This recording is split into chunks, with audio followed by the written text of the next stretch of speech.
Hello and welcome to The Value of Everything.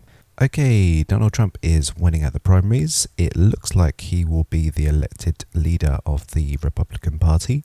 I must admit my prediction for Bernie Sanders to be the elected leader of the Democrat Party is looking more so and more so incorrect. Unfortunately, I overlooked the primary voting system. There is a fairly undemocratic way in which a candidate is put forth.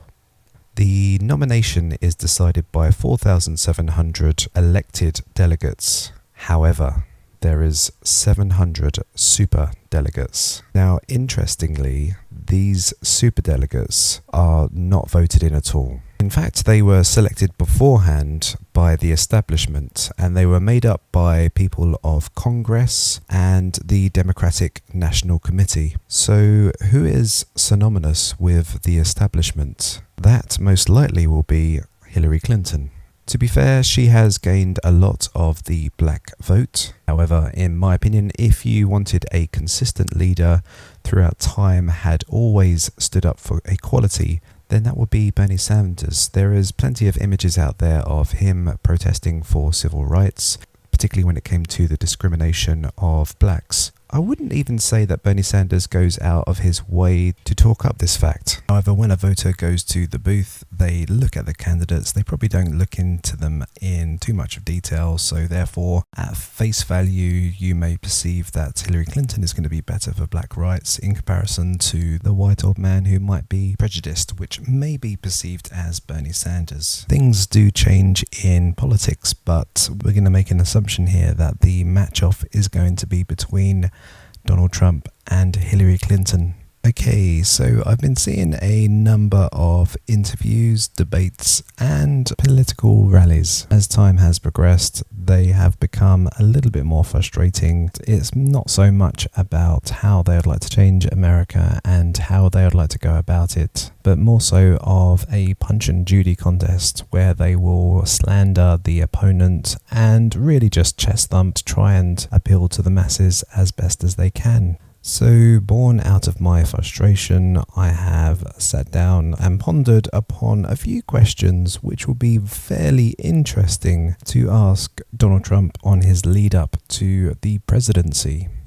Before I begin, I'd just like to highlight what happened in one of the recent debates. I did notice that Rubio pushed Donald into going a bit deeper into how the medical system would be changed under his governance. Marco Rubio would press him, and literally Donald Trump will say, well, we just open the free market and enable people to take doctors not from their own states but have competition between states, and that should really improve matters. And obviously if you repeal Obamacare, that should improve things, open up the free market, and that is all you need. Now, that was pretty much the extent of what was happening there. There wasn't really too much beyond that in ideas, and Rubio was pushing him on that point itself. This is a little bit of a chink of the armor because obviously Donald Trump isn't a seasoned politician. He won't know the fine print of every single policy. So this is one advantage a politician is always going to have. You do not understand all of the details.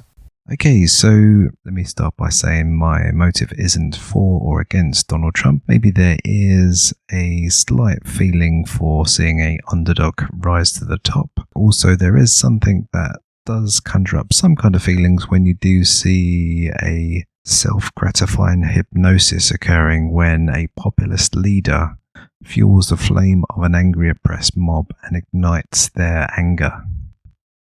You hear the chanting of USA, USA, USA, and maybe that brings a brotherly sedation of warmth and safety, and the opportunity of wealth that Trump brings to a seductive euphoria.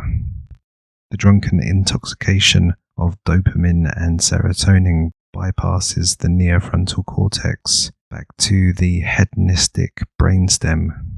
Before we ask questions of Trump, maybe the more scary question is, what are the people chanting for?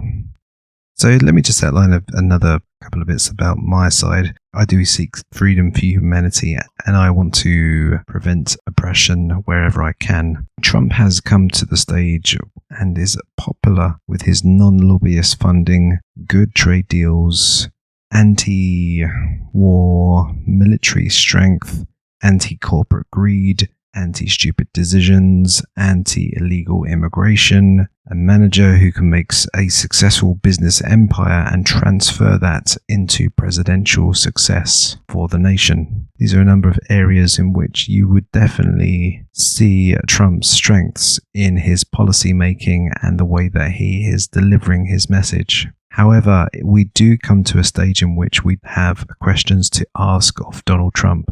Questions are obviously very important to ask of a leader, particularly when an important question could be asked and it could be measured to a leader's consistency. As if you get a statement at the beginning of how they would like to change America and they don't live up to their promises, that's usually one of the main reasons for voters to kick out any president. So that leads us on to which questions should we ask Donald Trump. Now, questions are very vital. For one thing, they do give us a consistency measure in which you can rate a candidate. So if he states that they're going to do this, that, and the other, and by the end of their term they do not complete any of those things, then that can be good reason for them to be kicked out of their position. Also, you can detect any information from them at the beginning, and obviously, if you can find out this information at the beginning, it's always more vital, because once the power has been attained, it's most likely too late to reverse any of the damage that has been done. So questions are one of the most vital things, and unfortunately we're not really getting too much of that in debates, not even really too much from journalism. So there is a lack of knowledge of asking fairly in-depth questions into the way he sees and how he's going to plan out his policy making. Now, one of the areas that Donald Trump is a little bit lacking is because he's not a seasoned politician. There may not be quite the technicalities of his ideas in policy making. Obviously, Donald does lack technical knowledge in terms of laying down policy and legislation in comparison to a seasoned politician. So, here we come to the question phase. Now, one of the questions I'd like to hear asked to Donald Trump is, do you agree that the president should have limits to his power and not to turn into a tyrannical autocratic leader? Now, this is a very broad brush question, and a lot of these questions are quite broad brushed. In terms of being asked this question, a lot of people in power could brush this aside and say, well, this is too vague, there's not really many details. But it really would be interesting if somebody could expand on where they would see the division lines lie in this question itself. How far does the power go? To what extent? And what are the measures and the safety nets of things to go too far? So maybe not in his presidency, but maybe in a future presidency, how would you see that president being limited for going too far, taking over, having the nuclear buttons and blowing up the rest of the world? Would there be limits and measures by the Senate? Would there be less limits and measures by the voters? And at what areas should they step in to say, hold on a minute, you're going too far? So it would just be getting just a very vague reasoning of how he would see these things. Donald Trump does speak from the heart, or does speak from the mind, just straight away off the cuff comments. So if he can make a comment in terms of how waterboarding is reasonable if the opponent is doing the same thing to his team, then it'll be interesting if he could just ask off the cuff how far a president could go before it starts to abuse their own power. Okay, so another one which would be interesting to ask now, obviously Donald Trump has been a successful businessman and has been fairly wealthy most of his life. I would imagine that most people he would have been a leader to and spoken down to, and there's been very few he would have actually looked up to, other than maybe, say, school teachers, or maybe where he was in a military academy, or maybe to his father. There will be very early stages in his life, maybe he was a little bit more submissive, but throughout his adult life and his business career, he has always been the number one. Now, this is obviously directly you'd ask this question in a different manner. Say if you may want to play a scenario role when you ask this question, the general broad lines of how this question will be asked is, could your ego get in the way of the safety of people? Now, the way that we say this is obviously if he's doing a trade deal and the trade deal is not working out too well, and it seems like there's some kind of personal rift that's going on. However, in general, if he rescinded his hard stance and the deal just went into place, then it will be fairly beneficial for both parties. However, his ego and what he really wanted to say Mexico to build this wall, and they've refused outright. So he chooses the next option, which is to raise the tax rates. Then his ego is slightly on the line here, and he's put America in a bit more of a bad spot in comparison to the way that he feels about the situation. Now, obviously, where we say this presidential thing, we're looking for selflessness when you're a president, so that you're putting yourself on the back lines in comparison to the people. Now, obviously, Donald Trump presents himself as this hard man who will never be trampled upon. However, there will be certain scenarios whereby he has to grit his teeth, he has to accept that people may take the mickey out of his hair and things like that, but essentially, when it comes to the important decisions, maybe he puts his foot down in those respects. But when it gets down to certain personality issues with another opponent and competition, and there's just this little tiny thing that's not quite working out too well, is he willing to back down at this stage, or is he willing to play this hard stance way, which is going to go on for years and years beyond his own tendency? So if that question was reformulated in a different manner, maybe to a certain style or format of how Mexico would build the wall, and then it'll be interesting to see how he could answer how the ego would not get in the way of decision making.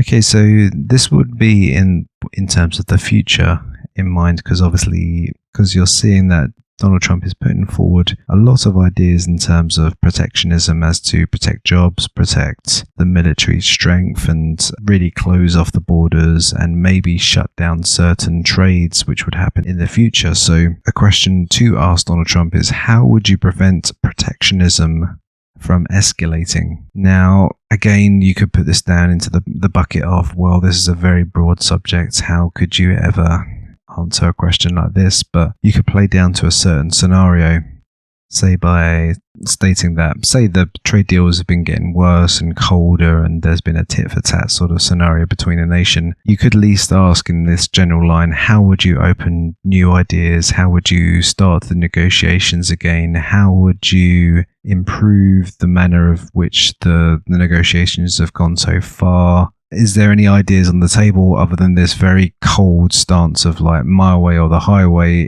What's the options on the table? How would you play things out? Is it just generally just walk away from the table if they cannot come to an agreement?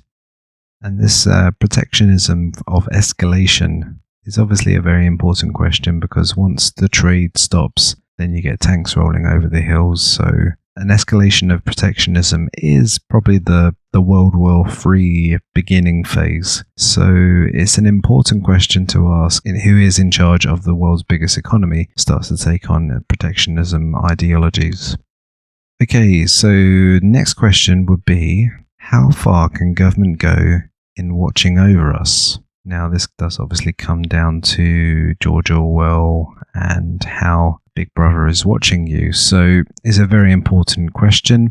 In a sense, what we have is, in a normal obligation of logic, if you accuse somebody of being guilty of something, then the burden of proof is upon you to provide all the evidence that that person is guilty. Now, if there is no evidence that that person is doing anything wrong, then there should be no reason for you to start to investigate that person. So when the NSA starts to phone tap all the lines and investigates everybody at the same time, then there is a presumption of being guilty for everybody, and using a process of elimination until they find certain people that might be involved in terrorism itself. So Donald Trump does seem to be a lot more in favor of a high surveillance state. And I wouldn't say that any of the policies here in which he states, other than for, say, going after terrorists and maybe even going far with his rhetoric for saying Muslims, but in terms of national security, of how far the security goes, that's an important question, and it's interesting to see how far national security should go on that phase. If it's overstepping the mark, I would imagine this is a little bit of a warning flag for the people. And the question is not necessarily about Trump's term. He may be a fair person in terms of the way that he runs the shop. But when it comes to the next person along, it's probably more so of a situation that the economy is going to be in a worse state when Donald Trump finishes. So you're going to have potentially more of an extremist come into power after Donald Trump. So if you really make the laws very tight on watching the citizens, this could be very dangerous if you have this next person who wants to point the finger at certain races or certain people or certain terrorists or just people who are truthers. Then this does put in a very dangerous state of affairs for the next term. Okay, so this is just an interesting idea of a person's liberty and seeing how far Donald Trump would think in this way, because on one side you have the law and on the other side you have morality, and those things can be certainly two different things, particularly if the law favors a certain group of people in favor of another. So a question would be to formulate against Donald Trump would be, if the majority of people think someone has acted innocent, why the law states it's illegal, how pragmatic can your approach be to the situation? Would you allow an open debate forum with representation to look over the law and potentially repeal? Or would you just stick by the line of the law? Now, it's an interesting area in which this occurs. Obviously, he's coming into power to stand up against all of this sponsored politics where certain leaders are put into power and they pass certain laws which favor their businesses. So if it comes down to the fact of actual proper citizen law and how they might be prosecuted and how he's open to look into that, then that would be an interesting case in itself. Okay, so this is another interesting one in terms of the entire political system. But just to ask him this question would be kind of interesting because he is a populist leader in itself. And the question would be, is the majority wrong at times? Now, obviously we're talking about the voters as in the public making the wrong choices, and invariably they do occasionally make wrong moral decisions. Now I'll just try and quickly vaguely go into one here in relation to the morality of the death penalty. So the state states that it is incorrect for you to murder someone, however it will murder you if you do so, so therefore they are being just as bad as the perpetrator itself.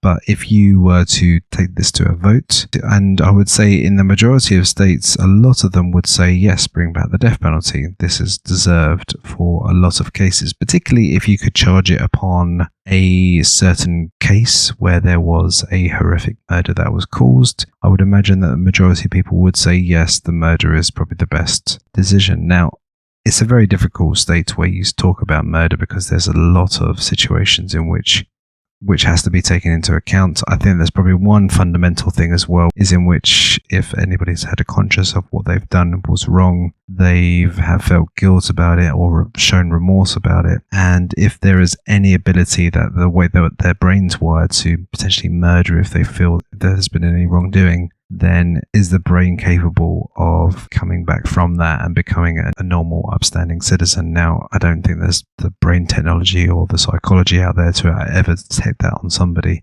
Now, you can look into how that person could be recovered, show remorse, be an upstanding citizen again. But for the most part, the majority would say that it's probably not worth it, really, if that person's prepared to do a murderous thing, then it's just as fair for them to be murdered. If they want to perpetrate that kind of crime, they've got to do the time or do the death itself.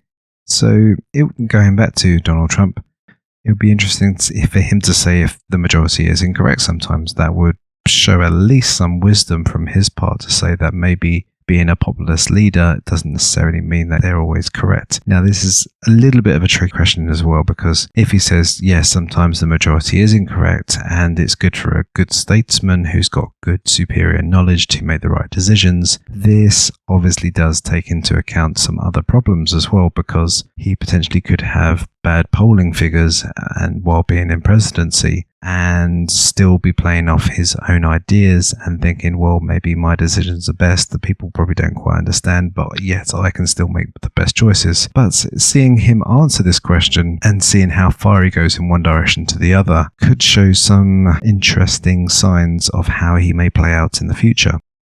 Now, carrying on from this question a little bit further, if the majority are wrong at times, how would you be able to apply your moral principles to make the right decisions? So let's say the majority is incorrect in making a decision for the greater good, and you're there on the other side thinking, okay, well, I've made the right decision here. How do you make these moral line questions? I think actually just sticking with that question of how does your moral principles work? How do you determine something is immoral or is amoral? Then it'll be very interesting to see how he determines things as a decision maker of the highest power in the world. Okay, so moving on from here, I guess this question is a little bit loaded and it can cause a little bit of a fallout. So he would have to be very diplomatic in the way that he would answer this question, but it simply would: is a foreigner's life worth less than an American's? Now, it's a little bit of an unfortunate dichotomy that he's being put in here. So either he says, no, they're equally the same, then that does put him into, well, where's this popularity contest working with the American public? He thinks that foreigners are just the same value as what they are themselves. Is he this strong military leader, or is he this very vague person who's just trying to do a few deals around the world? Then on the other side, he could say Americans are more valuable than anybody else in the world. However, that doesn't really favour him when he does any deals abroad. So it's an interesting situation that you could put him in when you ask that type of question.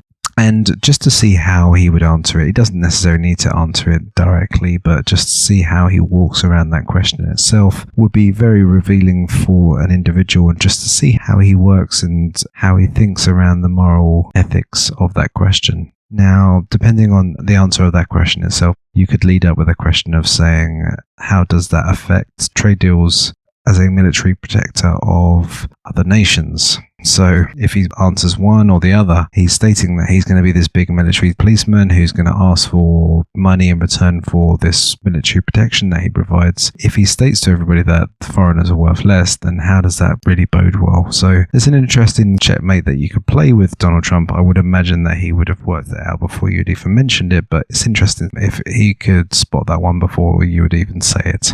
Now we lead on to business. This is an interesting question in terms of speculation. Should a business who acquires assets to sell for profit without improving the standard of living for anyone pay more tax than businesses that produces products which raises the standard of living?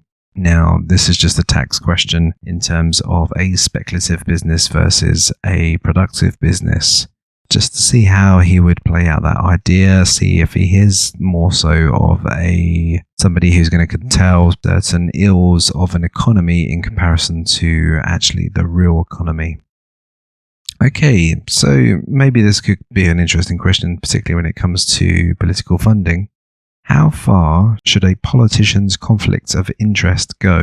Now, this does have a big range of areas in terms of if a politician is on the board of another company and is passing laws which favour that company at the same time, then that's fairly, by most standards, that will be a conflict of interest. Say if a politician has been funded or had a major sponsorship from a big corporation and comes into power and starts to pass certain business laws, then that's a slight conflict of interest as well. So it will be interesting how he would draw the line on that area, because obviously there is still some kind of conflict of interest in terms of him and his own business, which he has given the management over to his children. Now, the next question to lead up from that in terms of the conflict of interest is, how could you change the system? Now, he couldn't really outline a low policy on the spot, but at least he could outline certain areas that could take some looking into. Next question would be, is there a problem of ownership in corporations? Now, a corporation is in theory a little bit of a legal shield. People do not own a corporation because there is the board, there's just the shareholders,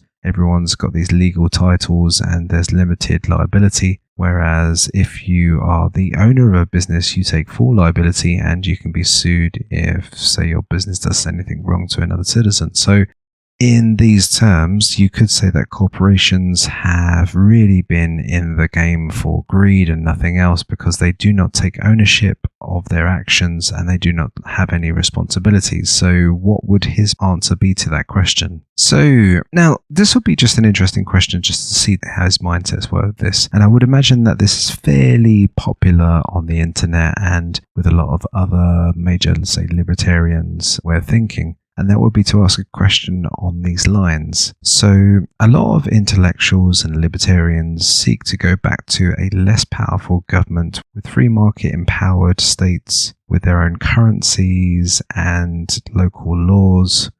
How would Trump's vision fit in with this?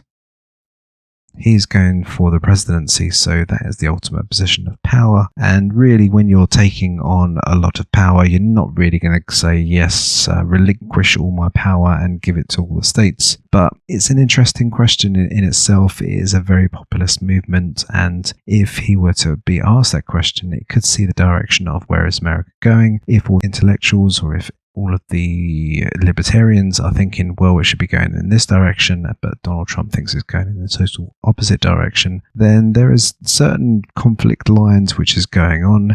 If you think that there is a trajectory of how a system goes from its genesis to where it ends on the trajectory, if Donald Trump is taking the helm, then that's going for more of an autocratic, bigger state where all the freedoms are getting relinquished in comparison to a load of independent individuals who have sovereign rights and they make their own decisions and they have the lowest tax to no tax possible.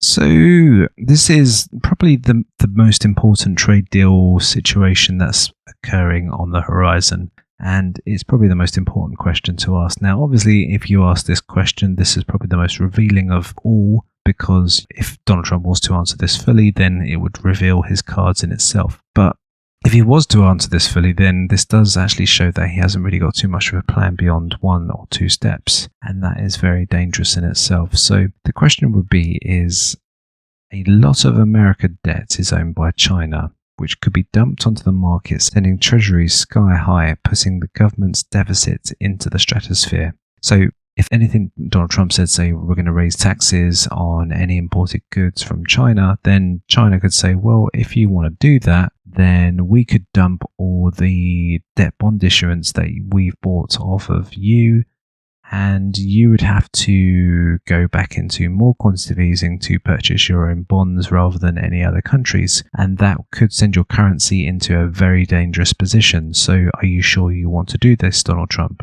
That's the general deal that would be played out against China. If Donald Trump was in an interview and he was to answer that question, if he was to say, they wouldn't do that, be all-out war, or if he says, no, they haven't thought of that idea, or then that would show that there wasn't too much thought played into this situation. It's one of the most obvious ones when it comes to this excellent trade deals idea from Donald Trump. Is everything clearly thought out? Is there different scenarios that could be played out which could go against you if you try to play this hardball negotiation strategizer? Okay, so next up, the military-industrial complex must like you a lot. You are very good for their profits. Do you have any friends there? Now, this is just an interesting question in itself. Obviously, he's going to be probably asked a lot more than anybody else in terms of his links to any powers or elites, and he probably does have plenty of links to powers and elites. It's an interesting area where you could say that there's some people that would favour certain areas or sectors of business which would be very favourable. Maybe the military area of America is going to do fairly well under his term. They're going to be very profitable if they're going to be producing a lot of hardware. Now, counteracting to that idea, there has been deals that have been put in place where the army has got orders of vehicles which they didn't even require. He's going to scrap all those deals and start again to get military leaders what they need for the certain situations that they're going to be in the future. So maybe there isn't quite the conflict of interest that we're thinking of. However, it's an interesting question to ask if there is any links to him, because he is fairly hawkish when it comes to war. Okay, so another question would be, which I don't think is going to be very popular within this stance, is that I guess we have a lot of people that are very hedonistic and they live for the weekend and they do dabble in a few drugs on the weekend.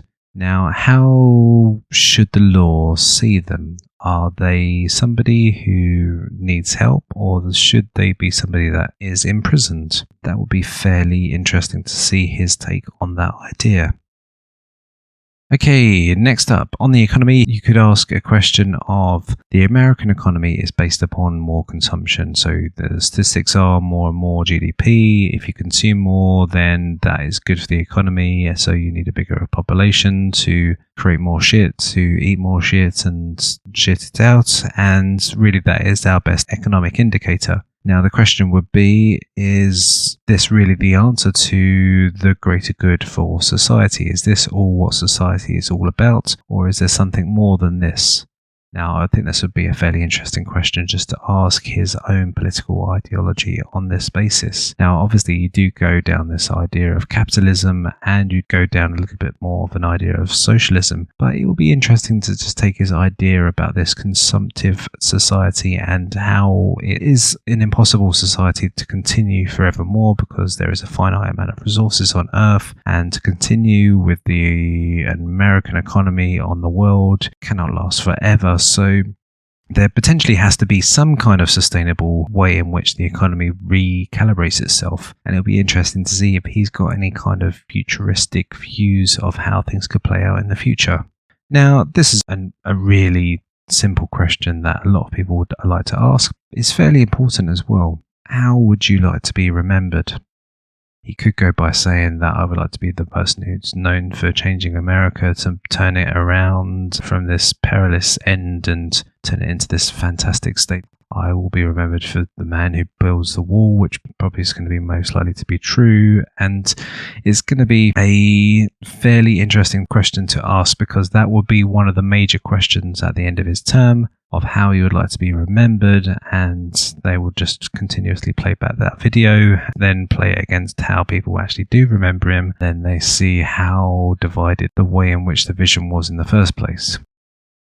Okay, so this is an interesting phase in terms of transparency within the politicians itself. Most people who tell the truth stop doing so once they're a politician. How can you manage to uphold speaking the truth in the future for politicians? Now, I guess you could have a tackle on this two-party politics system whereby you just have the Republican Party and the Democrat Party. Maybe there's an individual area in which one idea bubbles to the top, and then they adopt that idea and use this as some kind of matrix of ideas which gets forwarded on forevermore, rather than this two bipartisan political ideology which gets created. So, just to see how his vision is on this idea would be quite interesting. Okay, next up. How do you know what a citizen wants if they do not know themselves? Now, that's obviously a bit of a dead-end question in itself, and he could quite easily ridicule you for asking that question, but you could actually say that there is a lot of people who are lost in the world and they do not have any vision of where their life is going and what they want to be.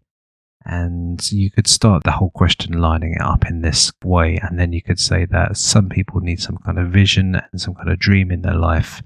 How can you make that happen for them? That's in a more of a convoluted way, asking the same question, and it gets to the same point, except one seems a bit more of a dirty tactic, and the other one seems quite interesting. So it'll be interesting to see his response on that. Okay, so this one does lead into that majority question that I said earlier, but it's just slightly rephrased. If an idea was good for the people but unpopular, what would it take for you to enact it? Now, this goes again by the ideas of his moral lines. Okay, so next up is just a very simple question, but I guess this question can give you a good sense of how he is a good manager in itself. Now, I would imagine if you ask this question, he'll probably give you a very good answer because he is a manager of people and expectations, and he has to work out who good advisors are and good managers are, or he would be running a failed business. But it'll be very interesting to ask him this question. How do you know when somebody is giving you bad advice? There's probably some very simple things that you could throw in there, so like bad body language, but then there could be something about the empirical data of he's consistently giving you bad advice and his vested interest is somewhere else. But just to see how he expands on that question, it'll be fairly interesting in itself, and it will give you a good idea of how this business acumen is being transferred into this presidential position. So, next up would be, and this falls into lines of what is your thoughts, Mr. Trump, on this idea? Some may say that you are like an emperor taking over during the fall of the Roman Empire. This is a phase in which there is a debasement of money from gold, increased military and mercenary spending, higher taxes to fund, and a shift of immigration from cities to countries, with a loss of power and subsequent takeover by the mercenaries. That's like the barbarians at the gates. So just to see how he could play out that question in itself, is this the last days of Rome? Now he could probably answer, yes it is, and I'm going to do everything I can to stop this. I read history, I know about these things that have occurred beforehand, and I do think I've got a good vision and goal of getting around this. If he's got a good idea of how history has played out in the past, then that's a much more of a beneficial situation for a leader than somebody who's totally negligent to that fact. Okay, so next question up. How would you appease the minority? Now, you could have in American politics the minority being 49%. That is a massive chunk of the population who is opposed to your political ideologies. It's interesting to see that in this situation of the political landscape, how would the minority and the majority get something which is beneficial for both of them? Are you looking out for both of them, or are you just looking out for the majority and neglecting fully of the minority? And it's a very interesting area in which he could answer that question. Okay, so next up is, and this does draw the lines of people's individual sovereignty. How much trust should you have in each individual citizen? So if you state that there should be ultimate trust in each citizen, then there shouldn't be much of a need to survey everyone. So it's an interesting question of individual sovereignty and liberty.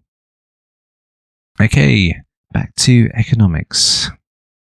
Failure, picking up the pieces, and rebounding is part of America's psyche.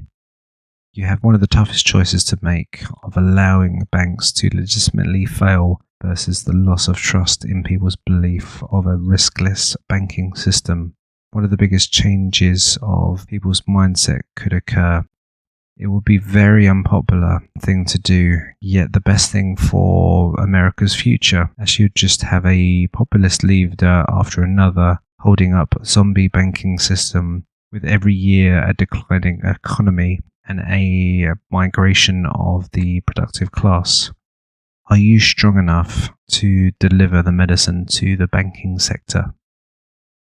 Now, that is a very, very powerful question to ask Donald Trump, as if is he really willing to take away the safeguard of the banks if they ever were to fail? This is an interesting question. I don't think he really would want to answer it in a public sphere, but if he was willing to say, yes, I'm ready to go up against the banks and say, yes, your safety nets are gone and we really need to start looking into who to trust, on the answer of that statement itself is so powerful that that could change the state of the economy in a matter of seconds. So, going back to the trajectory setter again, as president, you can set yourself as the trajectory setter.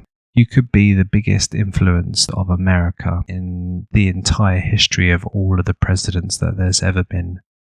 Wouldn't it be the best for you to be remembered as the one who resets America from scratch? and has all the ability to set the trajectory and then rebound it from that point, rather than to have a zombified America to insulate it like a China of the medieval ages.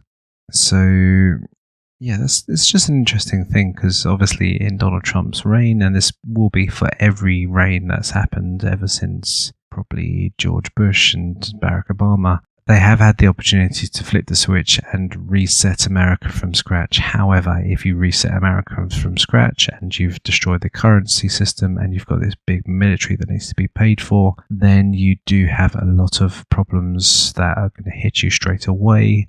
And then obviously you do have the situation as if your currency has collapsed and other countries' currencies haven't collapsed, then they can really start purchasing all of your assets at fire sale prices.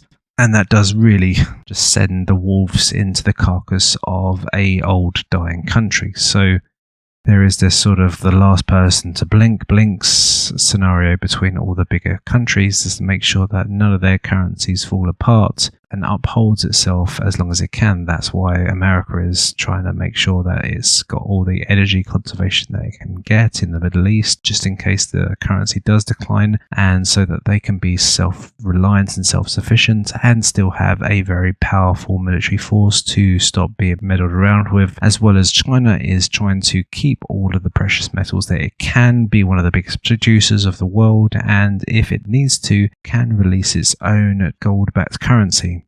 Okay, so this is another question based upon his popularity. Rather than calculating what a voter wants, are you telling what a voter wants?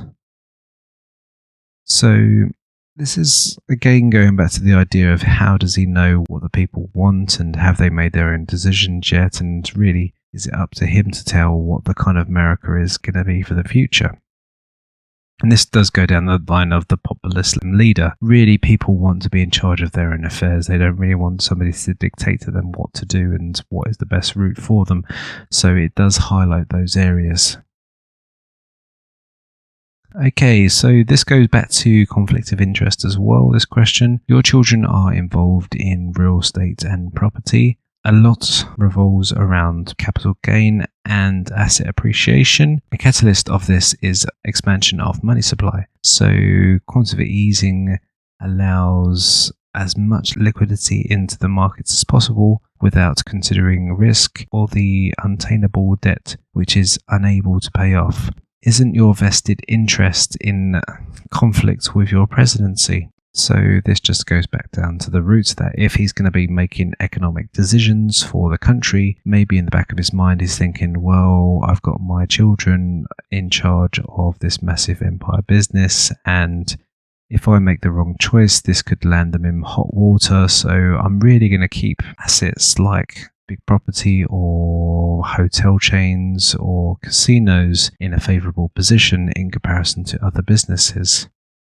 And this is one of the conflict of interest which could lie. And when you are the president of an economy and you've got to make some very, very tough decisions, particularly on the banking sector and where the money gets injected in the future, this can be a conflict of interest. Okay, this goes back to civil liberties again. There is a method in which someone could be brought to court, and really it's just this long-winded system in which the richest one wins. So as long as one person goes up against, say, Donald Trump, and Donald Trump has got plenty of money to send somebody to court and get billed from the lawyers, that person who's just this average Joe cannot afford to carry on in the court forevermore, so they will subside to the powerful person who can afford the situation in the court. And this is a very unfair circumstance. This does favour the rich in comparisons to the poor. How could you change that, Donald Trump? Now, obviously, this does favour him, and he's probably enjoyed this power and he's abused this power in the past. So it would be interesting to see how he would even just smile to this question and really respond back to this. Okay, and just one more question. I think I've really mentioned this one before, is how can you avoid a two-sided dichotomy with aggressive rhetoric based government system and turn it into a diplomatic democracy where the best ideas rise to the top? So Donald Trump does come in and he says that the political system is broken and he wants to change it and fix it. And it's interesting to see if he could bring this idea of where he runs and manages good businesses and best ideas come to the top. How could a good business organization system really intertwine itself with the governance of the people?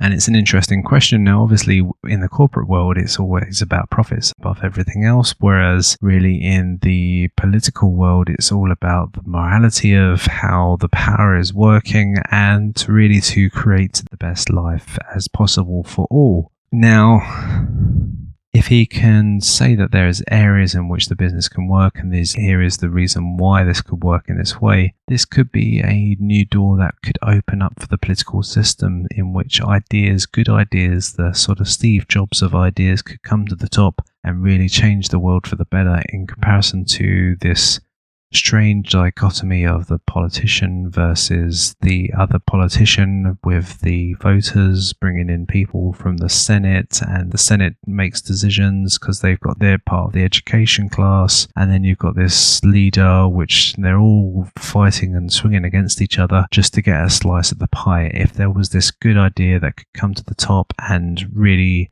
tackle all of the issues rather than this big whack-a-mole of all of these political processes, then it'll be interesting to see his views of how that could work. So thank you very much for your time. It's a pleasure as always. Please subscribe if you're interested into listening to any further podcast updates, and I